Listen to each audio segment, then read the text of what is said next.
Aujourd'hui, les crypto-monnaies ont explosé en une industrie de trillions de dollars, si je peux m'exprimer ainsi, et cela a déclenché une vague de perturbations financières dans le monde.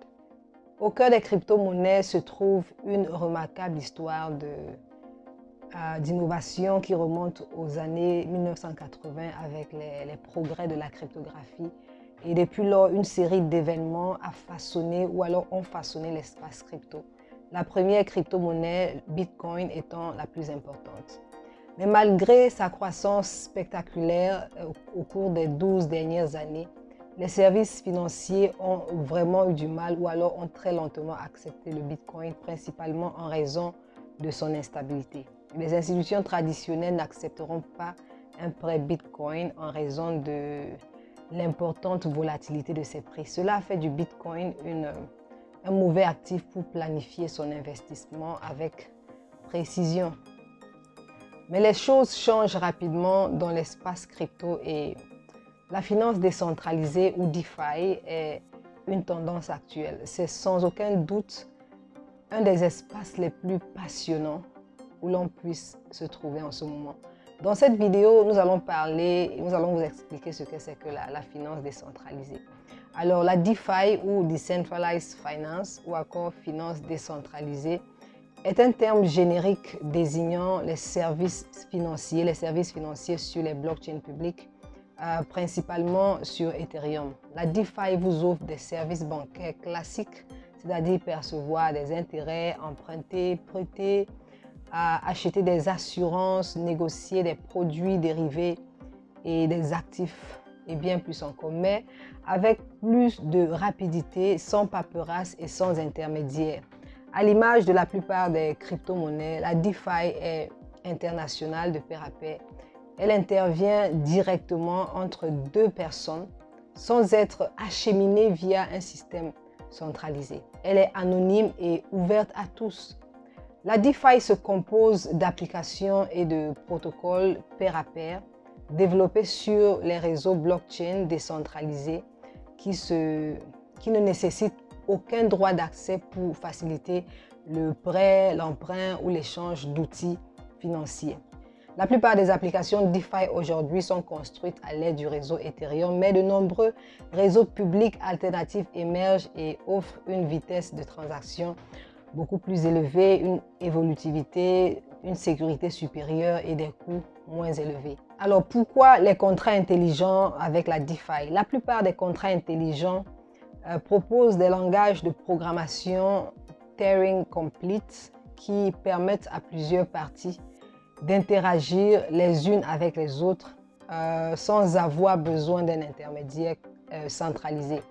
La capacité de la blockchain à capitaliser sur les contrats intelligents fait de cette technologie une plateforme idéale à choisir pour la création d'applications financières.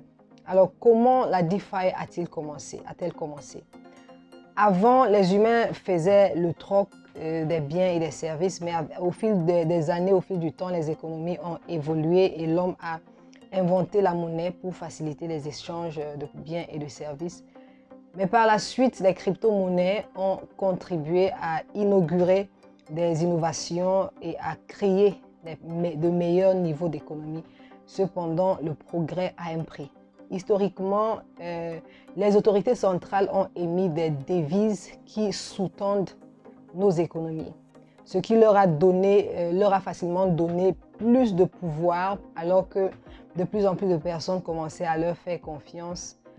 Cependant, la confiance a été rompue, a été brisée de temps en temps, ce qui a amené les gens à s'interroger sur la capacité des autorités centralisées à gérer leur argent. La DeFi a été développée sur la base de l'idée de créer un système financier ouvert à tous et qui minimise le besoin de dépendre d'une autorité centrale. Il se pourrait que la DeFi ait commencé en 2009 avec le lancement de Bitcoin, qui est la première monnaie numérique pair à pair construite sur le réseau blockchain.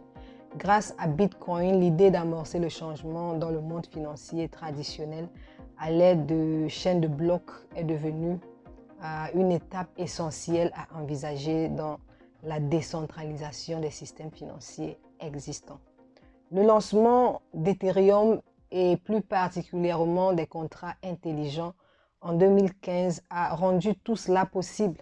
Le réseau Ethereum est une blockchain de deuxième génération, la première à avoir maximisé le potentiel de cette technologie au sein de l'industrie financière. Il a encouragé les entreprises à créer et à déployer des projets qui ont formé l'écosystème de la DeFi. La DeFi a apporté une pléthore d'opportunités pour mettre en place un système financier transparent et robuste qu'aucune entité ne contrôle. Mais le tournant décisif pour les applications financières a commencé en 2017 avec des projets facilitant davantage de fonctionnalités en plus du simple transfert d'argent. Alors maintenant, nous allons voir comment tout cela marche. En général, les utilisateurs utilisent DeFi via les logiciels appelés DApp ou applications décentralisées, dont la plupart fonctionnent actuellement sur la blockchain Ethereum. Contrairement à une banque classique, il n'y a ni demande à remplir, ni compte à ouvrir. Alors, comment peut-on utiliser la DeFi? On peut l'utiliser dans le domaine du prêt. Vous pouvez prêter une crypto-monnaie et percevoir des intérêts et des récompenses chaque minute et non une fois par mois. Nous avons deuxièmement l'obtention de prêts. Vous pouvez obtenir un prêt instantanément sans remplir de papier, y compris des prêts flash à court terme que les établissements financiers traditionnels ne proposent pas. Troisièmement, la négociation. Vous pouvez également négocier de pair à pair certains actifs cryptographiques, comme si vous pouviez acheter et vendre des actions sans intermédiaire. Nous avons également l'épargne. Pour l'avenir, vous pouvez placer une partie de votre crypto-monnaie sur d'autres comptes d'épargne et bénéficier des taux d'intérêt plus avantageux que ceux proposés par les banques. Nous avons ensuite l'achat des produits dérivés. Vous pouvez aussi prendre des positions plus ou moins longues. Considérez-les en tant que version cryptée des options sur actions ou des contrats à terme. Alors, quels sont les défis au sein de la finance centralisée? Les marchés financiers peuvent permettre à de grandes idées de voir le jour et favoriser la prospérité dans la société. Pourtant, le pouvoir sur ces marchés est centralisé. Lorsque les gens investissent dans le système financier actuel, ils cèdent leurs actifs à des intermédiaires tels que les banques et les institutions financières, ce qui maintient le risque et le contrôle au centre de ces systèmes.